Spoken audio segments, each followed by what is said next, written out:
10 dias de oração 2024, segundo dia, vencendo em Cristo. Tiago 2,17 diz: assim também a fé, se não tiver obras, por si só está morta.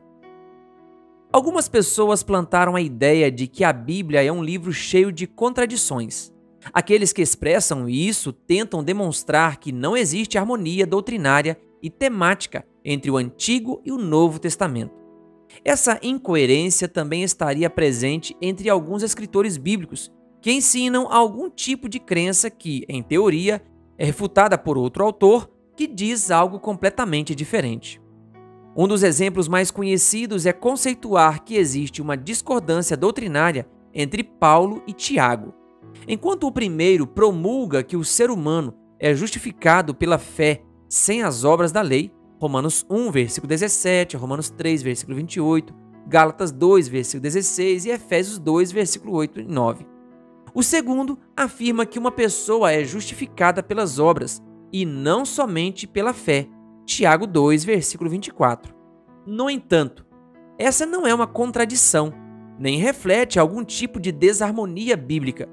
Para demonstrar isso, hoje estudaremos como a carta de Tiago articula o significado da fé, Tiago 2, versículos 14 a 26, e a relação que ela tem com o conceito proposto por Paulo. Uma fé morta é uma fé insensível, Tiago 2, versículos 14 a 17.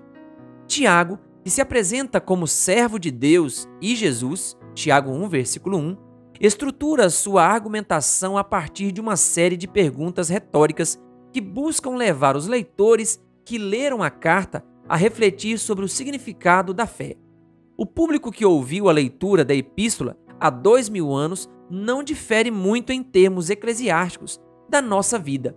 Em outras palavras, as questões práticas que Tiago traz à tona em seu argumento refletem problemáticas semelhantes às que experimentamos hoje em nossas igrejas, lares e relacionamentos diários.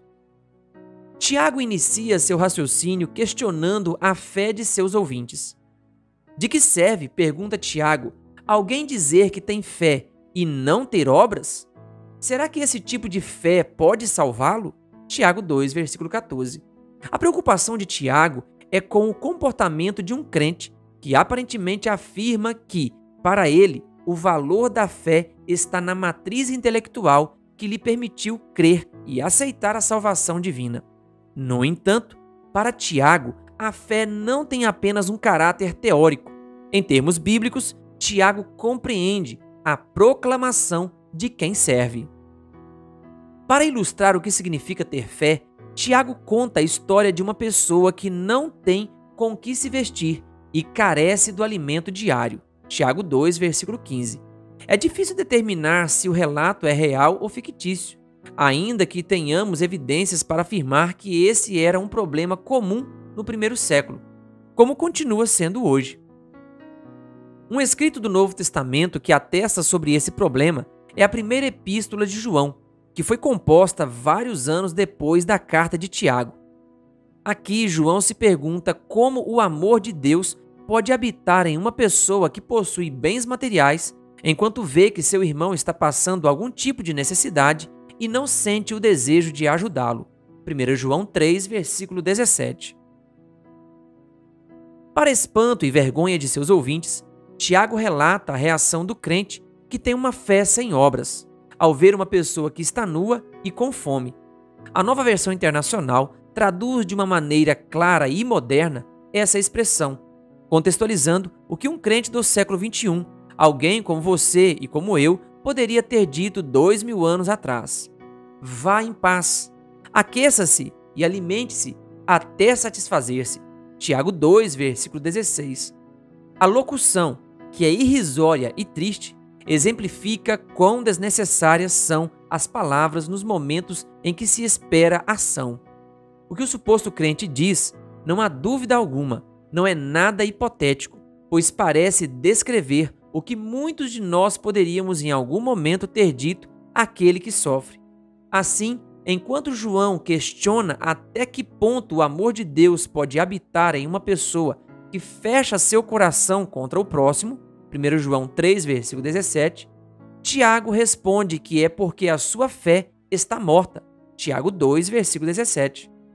É uma fé morta porque é uma fé insensível, ou seja, é uma fé egoísta, cujo único sentimento é direcionado a si mesmo, esquecendo-se de que uma fé viva consiste em uma fé que tem consideração e age quando o outro sofre. Uma fé sem obras é uma fé satânica. Tiago 2, versículos 18 a 19. Tiago, prevendo algum tipo de objeção, imagina alguém contrapondo seu argumento e procurando refutar o que ele havia afirmado anteriormente sobre a inutilidade de uma fé morta. O oponente refuta a tese de Tiago dizendo: você tem fé e eu tenho obras. Mostre-me essa sua fé sem as obras, e eu, com as obras, lhe mostrarei a minha fé. Tiago 2, versículo 18. Mas esse tipo de premissa é impreciso, pois procura separar a fé das obras. É claro que o principal problema desse contra-argumento consiste em agrupar individualmente a fé e as obras e criar uma desconexão entre ambas. A fé não pode viver sem obras, mesmo que seja uma fé sincera que adora a Deus de todo o coração. Ao mesmo tempo, as obras por si sós não podem agir sem fé, pois o importante não é apenas servir aos outros, mas realizar esse serviço em nome do Deus verdadeiro que amamos e cremos. Em outras palavras, para Tiago, a fé e as obras devem conviver juntas na vida do cristão, pois sua separação na vida prática implica em exterminar uma ou outra. Para Tiago, compreender a importância dessa união é essencial, e é por essa razão que ele novamente antecipa a objeção que algum interlocutor imaginário que contestaria que Deus é um, e por isso a fé é uma questão intelectual. Tiago 2, versículo 19. Muito bem, dirá Tiago, o que foi afirmado é teológica e doutrinariamente correto. Embora eu deva acrescentar que os demônios acreditam nas mesmas coisas que nós e tremem de medo, e não é por essa razão que eles serão salvos. Tiago 2, versículo 19. O raciocínio é simples e lógico. Os demônios serão destruídos porque seus atos não estão em sintonia com a crença que professam. João nos recorda em seu evangelho que o diabo foi assassino desde o princípio e jamais se firmou na verdade, porque nele não há verdade. Quando ele profere mentira, fala do que lhe é próprio, porque é mentiroso e pai da mentira. João 8, versículo 44. É significativo enfatizar que os demônios que o acompanharam em sua queda, Apocalipse 12, versículos 7 a 9, o imitam e ensinam doutrinas equivocadas, 1 Timóteo 4, versículo 1, impedindo que outros aceitem a verdade de sua palavra. Visto dessa forma, embora o diabo e seus seguidores conheçam Deus e saibam o que ele deseja para seus filhos, eles trabalham de uma forma que contradiz a vontade divina. Em outras palavras, não importa quanto saibamos da Bíblia, se não colocarmos em prática aquilo que aprendemos, nossa fé será certamente inútil. Isso significa que uma fé morta é um tipo de fé satânica, ou seja, é uma fé que imita as ações dos demônios, que intelectualmente estão convencidos da existência de Deus e conhecem em primeira mão o poder divino, mas agem de forma egoísta e destrutiva.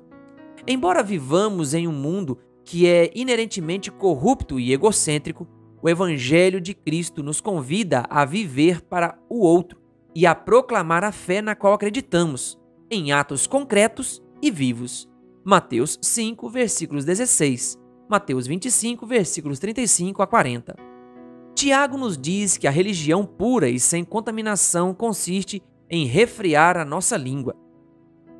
Tiago 1, versículo 26 e 3, versículos do 1 ao 12. E em visitar os órfãos e as viúvas nas suas aflições e a guardar-se incontaminado do mundo. Tiago 1, versículo 27. Todas essas ações compõem uma vida religiosa que exibe uma vida prática, que Deus espera que seus filhos e filhas vivam a fim de glorificar seu nome. Efésios 2, versículo 10. Uma fé viva é uma fé com obras. Tiago 2, versículos 20 a 26. Para exemplificar novamente quão valioso é reconhecer que a fé sem obras de um crente está morta, Tiago 2, versículo 20, Tiago citará duas histórias tiradas do Antigo Testamento. Na primeira, Tiago lembra ao público o caso de Abraão, que demonstrou que acreditava e confiava em Deus ao oferecer seu filho Isaque no altar. Tiago 2, versículo 21. A fé de Abraão, Tiago afirma, atuava juntamente com suas obras, demonstrando-a com fatos. Tiago 2, versículo 22. De fato, foi por causa dessas obras que a fé de Abraão foi aperfeiçoada. Tiago 2, versículo 22. Na opinião de Tiago, como consequência desse ato de fé, a Escritura foi cumprida, afirmando que Abraão creu em Deus e isso lhe foi atribuído para a justiça. Tiago 2, versículo 23. O agir de Abraão é uma manifestação de sua obediência a Deus, um ato intelectual que o levou a submeter sua vida ao Senhor e a oferecer seu filho em sacrifício. Tiago 2, versículos 21 e 22. Nesse sentido, Abraão não acreditou como os demônios, que acreditam em Deus, mas não cumprem sua vontade. Tiago 2, versículo 19. Essa é a razão pela qual, quando Abraão creu, Deus o aceitou como justo. Tiago 2, versículo 23. Pois ele posicionou sua vida em total submissão a Deus. Essa é a fé que Tiago tem em mente ao declarar que a fé sem obras está morta. Tiago 2,17. O que explica o próximo versículo, que indica que é por isso que uma pessoa é justificada pelas obras e não somente pela fé. Tiago 2,24. Essa frase parece estar em oposição com o que Paulo afirma em Romanos, por exemplo, onde ele explicitamente declara que o ser humano é justificado pela fé, independente das obras da lei. Romanos 3, versículo 28. Ver também Romanos 1, 17, Gálatas 2, 16 e Efésios 2, versículo 8 e 9. O que parece ser uma contradição doutrinária e teológica, não o é, pois enquanto Paulo se concentra no ato mental de crer e em nossa união espiritual com Cristo, Tiago está preocupado em realçar como demonstramos de maneira prática que temos essa fé que anunciamos. A palavra justificar, além disso, tem em Tiago uma conotação diferente daquela que Paulo dá a ela em suas cartas. Em Tiago, o foco da palavra justificar está na sentença da salvação que Deus dará em favor de seus filhos no tempo do fim. Isso implica que o julgamento divino levará em consideração as ações realizadas por causa da verdadeira fé que os crentes afirmam ter e que eles demonstraram por meio de suas ações. Mateus 7, versículos 16 a 21, Lucas 3, versículo 8 e 9, Lucas 6, versículo 43 e 44, Apocalipse 14, versículo 13 e Apocalipse 20, versículo 12 a 13. Por isso, Tiago não tem a intenção de pregar um evangelho distinto, promovendo assim um tipo de salvação pelas obras. Muito pelo contrário, o que Tiago quer colocar em evidência é que uma vida em Cristo é uma vida transformada, e essa vida necessita estar em harmonia com a vontade divina, agindo de forma prática ao manifestar sua obediência a Deus. A fim de reafirmar ainda mais sua argumentação, Tiago cita como exemplo final a história de Raabe, a prostituta. Tiago 2, versículo 25. Raabe, lembra Tiago, foi justificada pelas obras quando recebeu os espias em sua casa. Ela, em virtude do que a Escritura diz, primeiro os protegeu e depois os ajudou a escapar por outro caminho. Tiago 2, 25 e Josué 2, versículos do 1 a 21. Ao fazer isso, Raabe evidenciou uma fé em ação, o que torna evidente aquilo em que se acredita. Para Tiago, essa fé deve ser refletida na vida de todo aquele que segue a Cristo. Caso isso aconteça, Tiago ilustra metaforicamente o resultado de uma fé sem obras. Para ele, assim como o corpo sem espírito é morto, assim também a fé sem obras é morta. Tiago 2, versículo 26. Esse versículo não deve ser entendido como uma alusão à imortalidade da alma, e que Tiago acredita que o ser humano é composto de uma alma e um corpo. Isso significaria que, hipoteticamente, para Tiago, a morte de uma pessoa é o resultado da separação desses dois elementos. Tiago não tem isso em mente de forma alguma. A chave para interpretar a passagem é notar que, nesse contexto, o significado da palavra espírito é fôlego. Isso implica que, assim como um corpo sem o fôlego da vida está morto, também uma fé que não tem fatos é como um cadáver apodrecendo no cemitério. Tiago vai nos dizer que a esperança compreende não apenas ser ouvintes da mensagem divina, mas igualmente obedecê-la e colocá-la em prática. Tiago 1, versículo 22.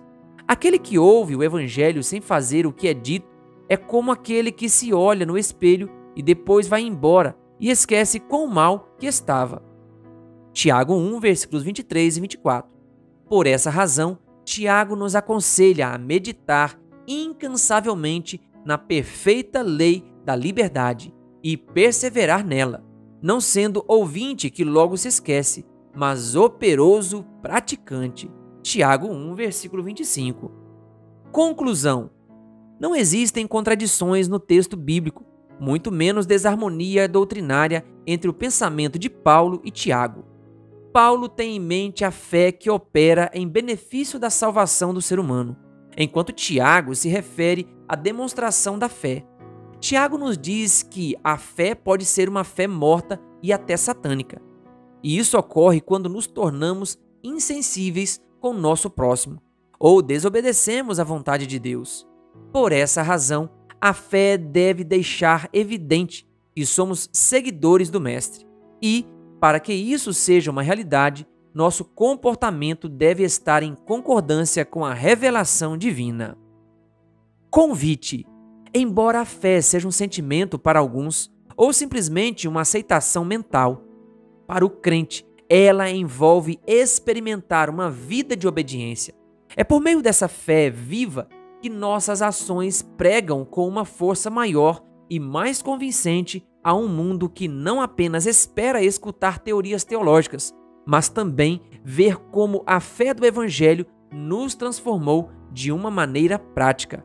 O Senhor nos convida a cada dia a crescer na fé e a amar, como João diz, não da boca para fora, mas de fato e de verdade.